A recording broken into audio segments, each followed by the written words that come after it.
Assalamualaikum warahmatullahi wabarakatuh. Perkenalkan, nama saya Reno Rahmadania dengan NIM 21002025. Di sini saya mengambil mata kuliah yaitu Manajemen Humas atau Public Relation. Nah, pada pertemuan kali ini saya akan membahas dan mengupas habis mengenai kasus-kasus kehumasan atau public relation. Nah, yang telah dijelaskan oleh YouTube Pak Hanif Al-Qadri, di mana beliau menjelaskan ada 3, yaitu mengelola komplain pelanggan, yang kedua pelayanan prima, yang ketiga yaitu manajemen krisis. Nah, di sini saya akan menjelaskan kembali atau menarik kesimpulan dengan versi saya. Nah, pada poin yang pertama yaitu pada mengelola komplain pelanggan. Nah, seperti yang kita ketahui, dalam mengelola komplain pelanggan itu ada cara mengatasinya. Yang mana kita dalam mengelola itu ada beberapa bagiannya. Seperti yang saya ketahui, itu yang pertama itu tanggap dan menampilkan rasa empati. Nah, sebagai pelaku usaha yang baik dan mendengarkan keluhan pelanggan merupakan kewajiban, yang mana saat keluhan pelanggan datang segera ditanggapi dengan cepat. Hal ini menunjukkan bahwasanya kita sebagai public relation itu sangat profesional dan sigap dalam membantu komplain pelanggan, yang mana kita bisa menanggapi itu dengan cepat, bisa melalui chat komersi ataupun dengan komunikasi yang memudahkan pelanggan. Nah, dengan begitu, kita sebagai public relation jangan sekali-kali pernah menginterupsi atau melampiaskan keluhan tersebut kepada pelanggan, yang mana kita harus mendengarkan terlebih dahulu apa yang terjadi pada pelanggan tersebut dan dengarkan beliau sampai berbicara dan sampai selesai berbicara. Nah, saat pelanggan menyampaikan keluhannya, dengarkan dengan penuh perhatian dengan catatan berbagai poin dengan penting mereka katakan. Nah, karena di setiap keluhan tersebut, maka kita akan memberikan masukan-masukan terhadap keluhan yang mereka sampaikan kepada kita sebagai public relation. Nah, selanjutnya yaitu dengan poin yang kedua, minta maaf dengan memberikan solusi. Dengan meminta maaf dan memberikan solusi ini, hal pertama yang kita lakukan itu yaitu mengatasi keluhan itu dengan meminta maaf yang tulus. Nah, walaupun mungkin keluhan pelanggan tidak masuk akal, mungkin kualitas barang yang kita terjadi dengan kesalahan pengiriman. Nah, sikap ini menunjukkan bahwasanya kita sebagai menerima kesalahan yang terjadi, jangan lupa memberikan pula solusinya. Jangan hanya memberikan minta maaf saja, tetapi kita sebagai public relation itu harus memberikan solusi gitu. Dan juga agar tetap pelanggan itu tetap terlayani dan secara maksimal. Nah, sebelum kita memberikan solusi, lebih baiknya ada keluhan detail yang kurang jelas, maka tanyakan kepada pelanggan apa keluhannya, apa yang terjadi gitu. Maka dari itu kita sebagai public relation itu akan memberikan rasa peduli yang tulus dan membantu.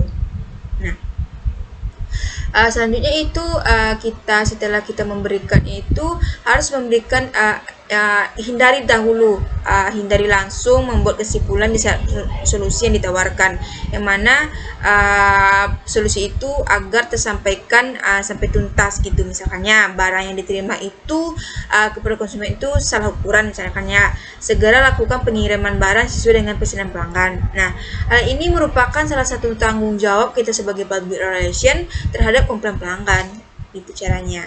Nah, pada poin yang ketiga yaitu tanggapi dalam waktu cepat. Nah, dengan kita cara menanggapi waktu cepat itu, maka keluhan pelanggan itu lama-kelamaan berkurang gitu. Misalnya kalau kita memerlukan waktu yang lebih untuk memberikan solusi, maka sampaikan dengan tenggat waktu pada konsumen disertai dengan masalahnya. Misalkannya kita sebagai public relation, dan kepada pelanggan itu misalkannya Baik Bu, kami akan memberikan solusi dalam waktu paling lambat 1 jam atau beberapa jam, karena dalam detail yang harus dicek dengan pihak terkait terlebih dahulu. Nah, dengan hal tersebut, kita penting sekali dalam menghadapi pelanggan itu dan tidak merasakan perasaan dan memberikan Anda kesempatan gitu untuk memberikan solusi yang baik. Nah, pastikan hubungan kita itu dengan para pelanggan itu saling keterkaitan dan sebelum adanya batas waktu yang telah ditentukan. Nah, yang keempat yaitu konfirmasi solusi. Nah, seperti yang kita ketahui, setelah kita memberikan solusi sebagai bentuk cara mengatasi komplain pelanggan, nah kita harus mengkonfirmasi ulang gitu, bagaimana kita memberikan solusi tersebut, apakah diterimakah oleh pelanggan atau tidak itu. Beritahu juga kepada pelanggan bahwasanya kita telah memperbaiki kualitas yang kita berikan tersebut. Nah, yang kelima itu situasi kontrol. Nah, situasi kontrol ini adalah dalam setiap tahapan mengatasi keluhan itu, yaitu dengan pelanggan kita harus bisa mengontrol situasi, jangan panik yaitu. Yang mana kita harus menggunakan pilihan kata, yang mana kita menunjukkan bahasa yang baik, serta kita harus memberikan menangani masalah itu dengan baik dan benar gitu. Nah, pastikan pelanggan tersebut tahu bahwa kita bisa mengkhawatirkan mereka atau tidak, atau mungkin bisa saja mereka menganggap kita itu sebagai mengabaikannya saja. Nah, selanjutnya yaitu yang keenam, ucapkan terima kasih pada pelanggan atas komplainannya. Nah, saat mendapatkan keluhan dari pelanggan, ada halnya kita memberikan hal positif yang perlu dipahami. Nah, jadi kita itu harus mengetahui standar produk yang kita jual itu. Jadi jangan lupa untuk mengucapkan terima kasih kepada pelanggan karena ulasan yang jujur terhadap produk kita yang terkait. Nah, ulasan jujur ini bisa menjadi hal terbaik dengan pengembangan bisnis. Atas kejujurannya tersebut, kita bisa dapat memberikan hadiah atau barang pengganti bagi pelanggan. Hal ini bisa menumbuhkan kepercayaan diri kita terhadap pelanggan tersebut.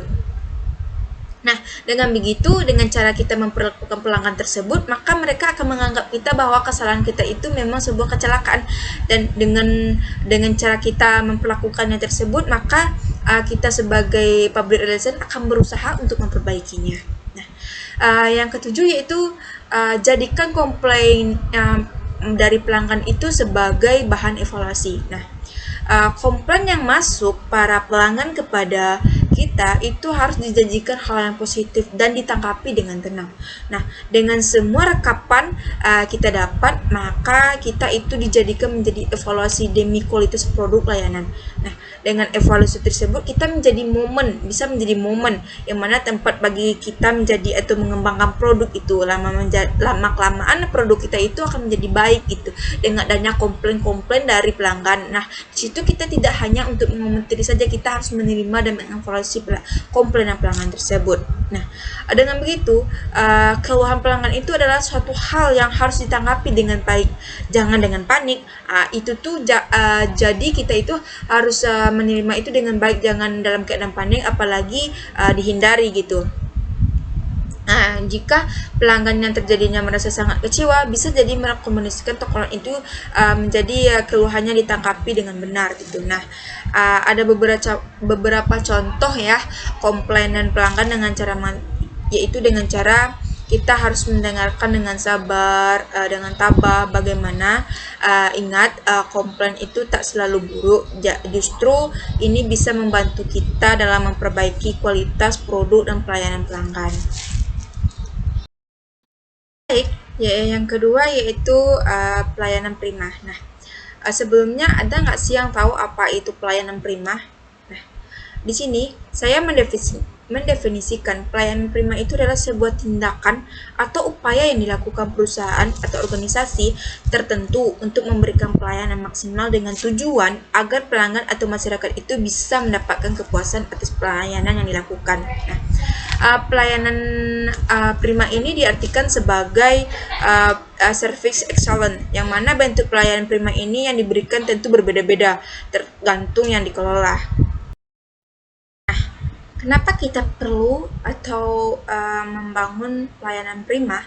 Nah, pada setiap perusahaan itu atau organisasi itu tentu dapat menghadirkan pelayanan prima atau disebut dengan excellent service. Nah, dalam bisnisnya, namun demikian, penting untuk mengetahui bagaimana pelayanan prima itu dikatakan sukses. Nah, yang mana dikatakan oleh Catherine Jeffrey pada tahun 1997, yang mana mengolah atau service menjadi itu terdapat 7 bagian, yaitu yang pertama self-esteem, yang artinya yaitu memberikan kepuasan pada diri sendiri. Yang kedua yaitu vision atau visi.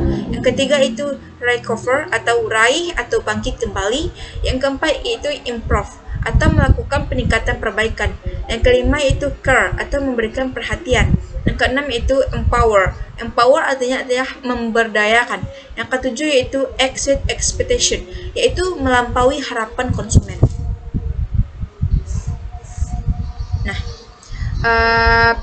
ada beberapa tips yang seharusnya kita sebagai public relation itu untuk menghadapi pelayanan prima tersebut, yaitu yang dapat dilakukan memberi pelayanan prima kepada pelanggan. Itu yang satu, memberikan sapaan ramah. Nah, kita sebagai public relation itu sangat mudah sebenarnya memberikan pelayanan kepada pelayan prima itu kepada pelanggan, apalagi sebuah urusan itu digunakan untuk menerapkan sapaan gitu, dan juga penanggung yang datang dan juga layanan bisa menempatkan suatu pegawai untuk bagaimana kita cara menyambut tamu yang datang gitu. Yang kedua itu berikan batasan waktu kepada pelanggan. Yang ketiga yaitu cara membuat pelanggan puas. Nah, puas, senang dengan cara begitu maka pelanggan pun secara beranggapan kepada kita bahwasanya pelayanan ini bagus dan dapat diterima gitu. Nah, yang keempat itu responsif. Nah, responsif ini adalah reaktif, responsif dan reaktif. Nah, pastikan kita dalam berbisnis memiliki jumlah pegawai yang cukup gitu. Nah, dalam pegawai yang cukup itu dapat bersifat responsif. Nah, jika ada suatu masalah, jangan membuat pelanggan itu menunggu dan juga jangan membuat pelanggan itu kesal gitu. Yang kelima itu lakukan evaluasi ataupun survei. Nah, dengan salah satu cara untuk melihat apakah pelayanan yang diberikan sudah memuaskan atau belum, adakan survei kepada para pelanggan. Hal ini dapat dilakukan ketika pelanggan selesai berinteraksi atau sebelum mereka keluar dari perusahaan. Yang keenam itu perhatikan penampilan. Nah, penampilan itu sangat penting dan juga sangat diperlukan dalam menghadirkan pelayanan, yang mana dengan pelayanan terbaik kepada pelanggan itu akan meyakinkan pelanggan saat memberikan pelayanan gitu. Mungkin selanjutnya yaitu tepat waktu dan janji. Nah, ini sangat diperlukan dalam sebuah pelayanan prima, yang mana dengan cara kita tepat waktu, tepat janji, maka itu bisa mengadakan pertemuan atau bisa orang itu percaya kepada kita dengan kita cara dengan tepat waktu dan janji itu saja. Selanjutnya yaitu manajemen krisis. Nah, seperti yang kita ketahui, melalui penanganan krisis, komunikasi yang tepat, perusahaan atau organisasi dapat mengembalikan reputasi positifnya kembali. Namun, dengan menangani krisis tersebut pada konflik terjadi tidaklah cukup. Nah, secara umum dengan manajemen krisis ini terdiri dari 3 tahap. Yang pertama yaitu pencegahan krisis, yang kedua saat krisis, yang ketiga pasca krisis. Nah, pada ketiga tahap tersebut ini memiliki keterkaitan antara satu sama lain. Nah, disinilah fungsi konsultan public relation dalam membantu perusahaan menangani krisis tersebut. Nah, dengan melalui penanganan manajemen krisis yang baik, maka pengalaman yang telah teruji sehingga jaringan media tersebut luas, maka strategi public relation ini selalu berkomitmen untuk mengatasi pada organisasi. Nah, dengan begitu, saat krisis terjadi, publik ingin tahu apa yang terjadi. Nah, ketika suatu organisasi yang dilandasi krisis tidak berbicara ke media, maka orang lain di luar sana organisasi tersebut dengan senang hati akan memberikan pendapatnya ke media. Terkadang apalagi netizen pada saat sekarang ini memberikan komenan-komenan yang negatif, tidak menyaring terlebih dahulu kepada sosial media dan langsung sampai kepada kita gitu. Nah, yang mana pesan kunci yang disampaikan oleh organisasi itu juga perlu memberikan isi yang akurat yang disampaikan dengan secara konsisten. Yang mana konsisten yang dimaksud ini adalah jangan sampai anggota organisasi memberikan informasi yang berbeda dengan anggota lainnya. Semua itu harus sepakat untuk penyampaian suatu suara, usaha yang membentuk pesan kunci yang konsisten yang termasuk dalam bentuk manajemen krisis. Nah, sekian penjelasan yang dapat saya paparkan pada hari ini. Mohon maaf atas kesalahan dan cara penyampaian saya kurang pas. Mungkin sekian, saya tutup dengan wabillahi taufiq wal hidayah. Wassalamualaikum warahmatullahi wabarakatuh. See you next time.